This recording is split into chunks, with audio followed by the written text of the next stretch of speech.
అక్కడ ఒక వాచీలు అమ్ముకునే కుర్రోడు, ఒక కండక్టరు, ఇట్లాంటి వాళ్ళు టైమర్ బాంబులు. అప్పటికి మన విజయవాడలో కృష్ణలంకలో గుడి దగ్గర పేలింది అప్పుడు ఒకటి.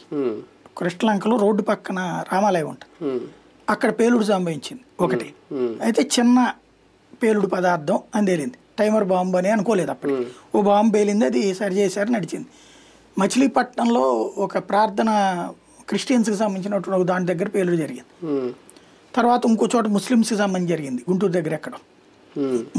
మూడు మతాలకు సంబంధించినవి జరిగినాయి. వీళ్ళేంటంటే ఒక మతం వాళ్ళని ఇంకో మతం మీదకి రెచ్చిపోయి కొట్టడం కోసం చేశారు ఆ ప్రయత్నం. ఇది తర్వాత నేను మళ్ళీ జర్నలిజం ఫీల్డ్లోకి వచ్చి కవర్ చేసేవాళ్ళని.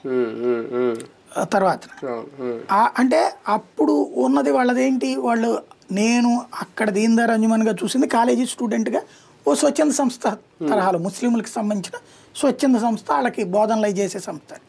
నేను జర్నలిజం ఫీల్డ్లోకి వచ్చి ఈనాడులో 2 ఏళ్ళు అయిపోయాక తర్వాత సిటీ కేబుల్లో చేస్తున్న రోజుల్లో ఇది బయటపడింది. అంటే 4-5 ఏళ్ళు వాళ్ళు అక్కడ జనంలో ఉండిపోయారుగా. నక్సలైట్లైనా అంతే, ఎప్పుడు తెలుస్తారు, ఎక్కడో తెలుస్తారు. ఇప్పుడు ఎక్కడో ఎందుకండి, ఇవాళ బహిరంగంగా ఉపన్యాసాలు ఇచ్చేటటువంటి ప్రొఫెసర్లు, లెక్చరర్లు, జర్నలిస్టులు నక్సలైట్ల గురించి సమర్థించే వాళ్ళు అందరూ మాజీ నక్సలైట్లే.